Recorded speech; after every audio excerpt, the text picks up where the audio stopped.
আমি চায়নাতে গেলাম, চায়না মিডিয়া কর্পোরেশন সিএমজি নামে যেটা পরিচিত, এবং সিসিটিভি প্লাস ওদের আমন্ত্রণে। তা আমাকে আমন্ত্রণ জানালো, ওদের সাথে আমার কমিউনিকেশন আরও ধরেন ওই আমন্ত্রণের বছর দেড়েক আগে থেকে।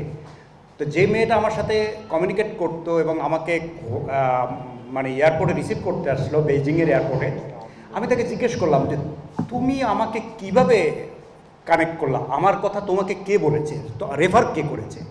বলে না, তোমার কথা কেউ রেফার করে না, আমি তোমাকে খুঁজে বের করেছি। আমি হাউ কাম, এটা কীভাবে সম্ভব?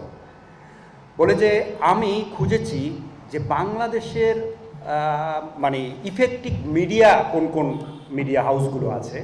আপনারা হয়তো কেউ কেউ জানবেন, আমি বাংলা ভিশনে ছিলাম 17 বছর, আমি জাস্ট 2 মাস আগে মাই টিভিতে জয়েন করেছি। তো বলে যে আমি খুঁজতে খুঁজতে বাংলা ভিশন নামে একটা টেলিভিশনের ওয়েব মানে পোর্টাল পেলাম। পোর্টালটাতে গিয়ে ওইখানে আমি তোমার নাম পেয়েছি, যে বদরুল আলম নাবিল। পেয়ে আমি ওইটাকে কপি করেছি, কপি করে ফেসবুকে সার্চ দিয়েছি, সার্চ দিয়ে তোমার ফেসবুক অ্যাড্রেস পেয়েছি, পেয়ে তোমাকে আমি ইনবক্স করেছি।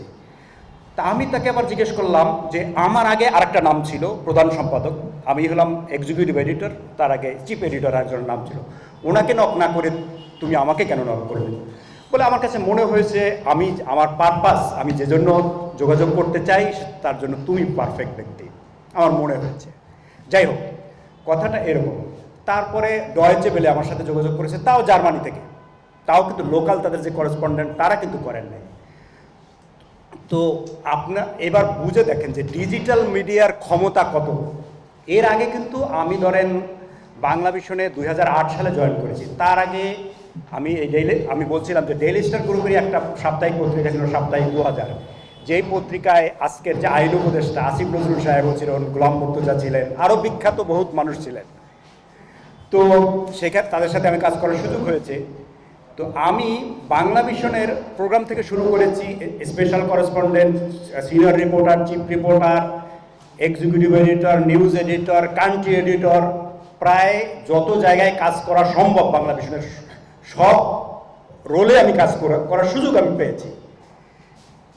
কিন্তু আমাকে যখন 2022 সালের মার্চ মাসে ডিজিটাল মিডিয়া পোর্টাল সহ ডিজিটাল মিডিয়ার দায়িত্ব দেওয়া হয়, আমি আসলে ডিজিটাল মিডিয়া সম্পর্কে তেমন কোনো নলেজ আমার ছিল না। আমি কাজ করতে করতে শিখেছি, এবং আল্লাহর রহমতে তার কাজ করতে করতে শেখার মাধ্যমে আমি যখন ধরেন বাংলা ভিশনের ডিজিটাল মিডিয়ার দায়িত্ব নিয়েছি, তখন ডিজিটাল মিডিয়া থেকে বাংলা ভিশন আয় করত মাত্র 8,14,000 টাকা তার আগের মাসে, মানে ফেব্রুয়ারি 22। সেটা আমি যখন ছেড়েছি ডিসেম্বর 24, তখন সেটা প্রায় 2 কোটির কাছাকাছি একটা অঙ্ক, তাই না? তো এটা শুধু, এবং আমি যখন ডিজিটাল মিডিয়ার দায়িত্ব নিয়েছি, সোহেল ভাই যেটা বললো, আমাদেরকে অশ্রুত মনে করা হতো, ঠিক আছে, মনে করা হতো ওরা আসলে অর্ধেক সাংবাদিক বা অর্ধেক মিডিয়া কর্মী। কিন্তু পরিস্থিতি এখন পুরোপুরি পাল্টে গেছে।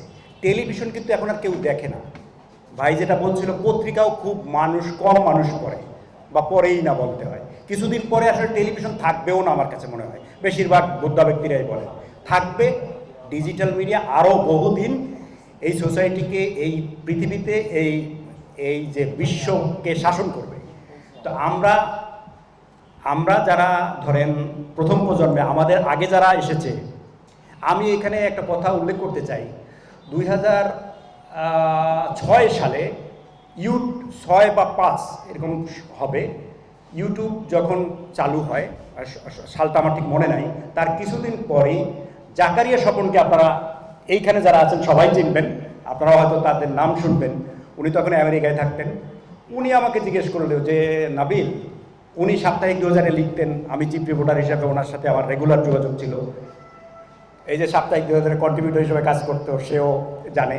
তো আমাকে জিজ্ঞেস করলো, আচ্ছা নাবিল, তুমি কি তো দেখি বিভিন্ন ইন্টারভিউ করো, তুমি কি ইউটিউবে আপ করতে পারো?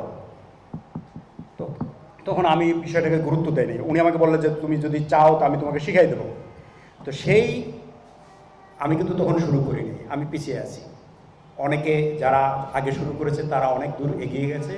এখন আমরা যারা মধ্যবর্তী জায়গায় এসেছি, পরবর্তীতে যারা আসবে তারা আরও পিছিয়ে আছে।